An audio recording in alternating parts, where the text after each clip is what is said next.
okay. No, all right. Sort of got over himself for the moment.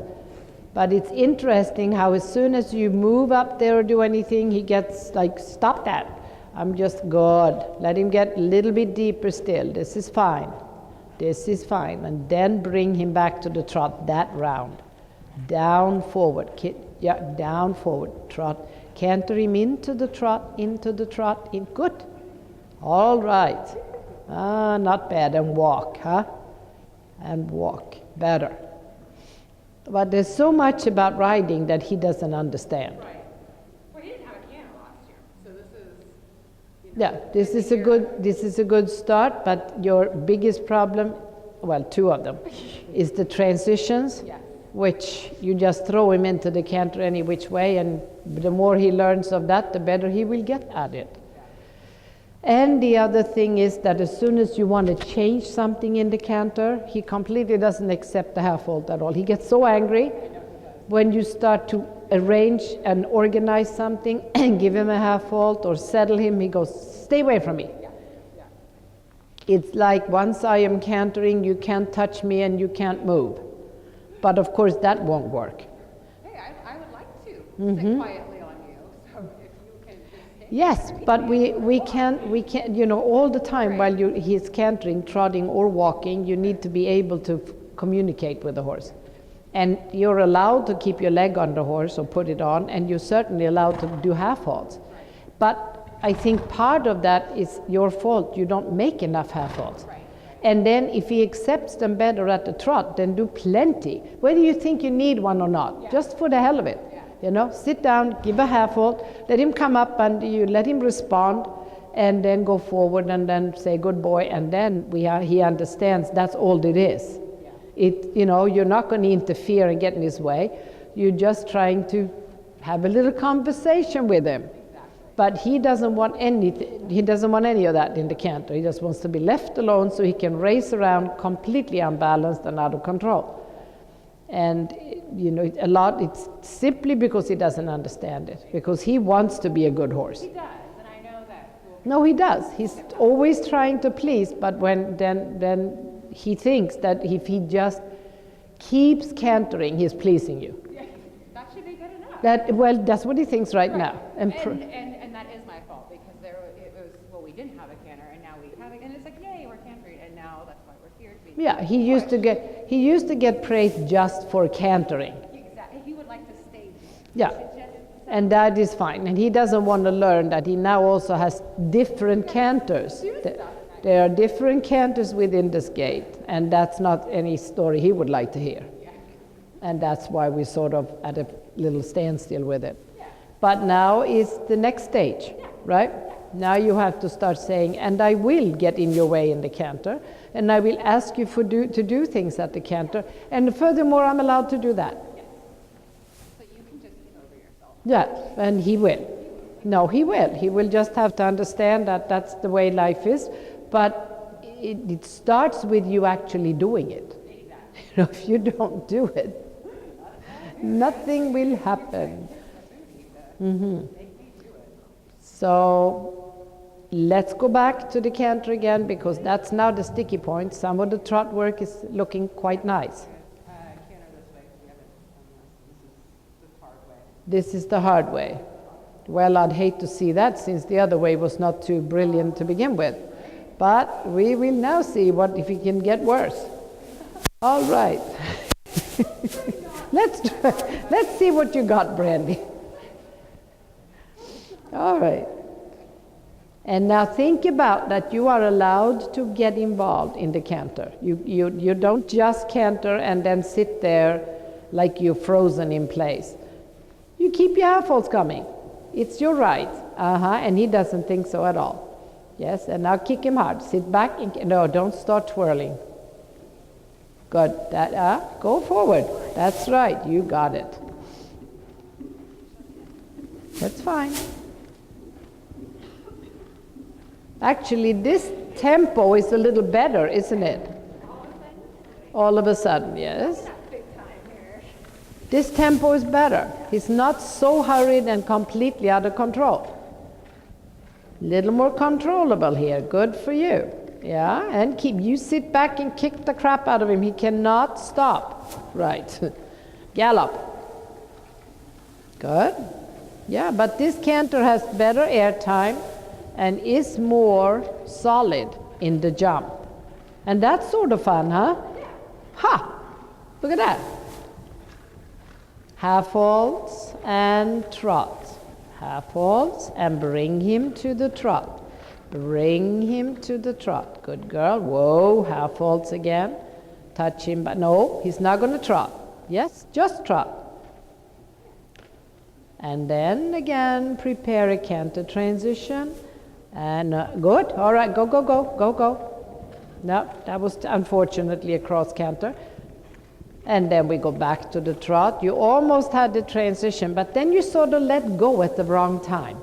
Somehow you had him and then you gave it up.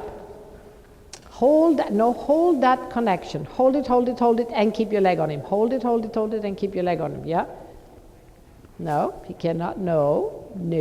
Keep going, keep going. We are not impressed by this nonsense at all. Go, go, go, go. You got it. Okay? And that tempo is the right tempo. You feel it? Yeah.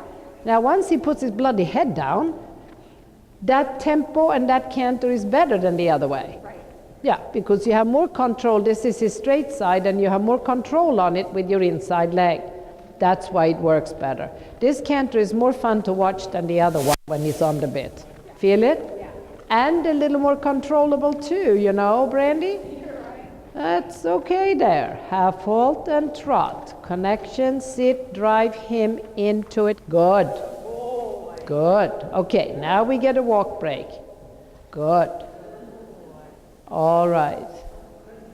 Well, I think you need to move yourself to another level as far as what you're asking for, because the horse is very bright and he can tolerate it and he can do it. So I think by being more demanding and not so happy with what you used to get. Right. Yeah. It's a little bit like that. You go, oh, he's cantering, isn't that wonderful? Exactly. I'm just going to sit here like a statue and let him run around because magically, he's right. He'll just he's actually cantering. So, all right. So now we're going to get over that big time.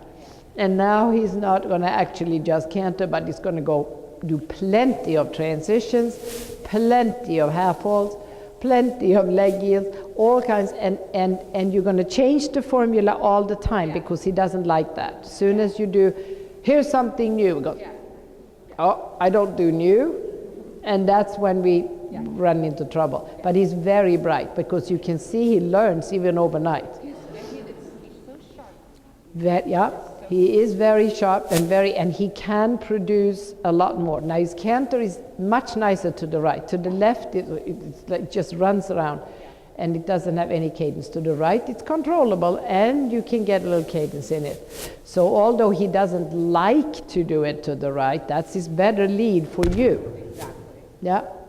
Well, it is. That's why I came here. I need help with this to see if where I'm going, and it's nice to have that push, and you hit all those points that I was like, yep, that's what he needs. That's where a little of this, a little of that. Yeah. But you have to feed it into him every day, and you have to be brave enough to go beyond. Yeah. And that's where I try and keep it. And you are. I mean, as far as he could do cartwheels, and you're going to still stay on unless he falls over on you. He's not. Actually, really. I mean, balance-wise. Mm-hmm. No, but he's very, he will not fall over. No, he won't. I don't think he will. I was kidding. No, but I was only kidding. But the thing is, you can stay on a horse that fusses. That's not the problem. Yeah, but now you have to have a plan. Yeah. You get on a little bit on both your horses, like you have no plan. Yeah. And what do you want to do? I don't know. Yeah. I mean, if you get on your horse every day and you ride it around with not a plan in your head, nothing is going to improve then, huh? No, not much. No. So let's have a plan and hope to advance, in particular, both horses, actually. Yeah. But this one is very bright and very... He's like, I like her. Yes, well, I like you too. Yes, you are very clever. Yes, very clever. And when he understands the plan, Yeah. he will not fight you. No, you know, because he's not fight you because if it makes it a little easier. But you also have to make better use of half halts. Yeah. Because right now, when he feels a On both horses. right, yeah, yeah.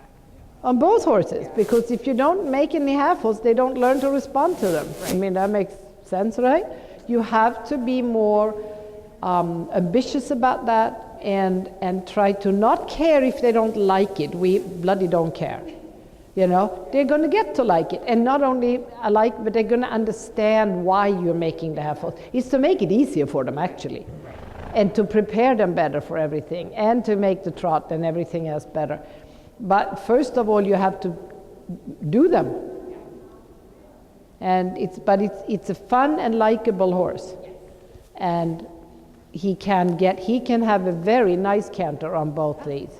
If you just manage it a little bit better, you know, make it be good. Don't just be happy with the fact that he canters. There was a time, I'm sure, when that was the greatest happiness. Yeah, but those days are gone. Yeah, absolutely. And lots of lateral work, which definitely strengthens him and makes him want to do things, you know, faster and easier. And he's a very jolly type, you know. He can fly around, do all this silly stuff, and he's still not mad at you. No. Not at all. He's just as, just as See if I toss my head and see if she stops. Oh, she doesn't, so. Just as pleasant. You're a funny little horse, aren't you? I thought I was awful good today, actually, if you ask me. Yeah. Yes, very proud. Yes. And that's a great attitude. Then they will learn too, if they like it. Yes. Oh, I don't know. Yeah, maybe a coffee would be great. Anything hot will do. Now we're getting to that time of day.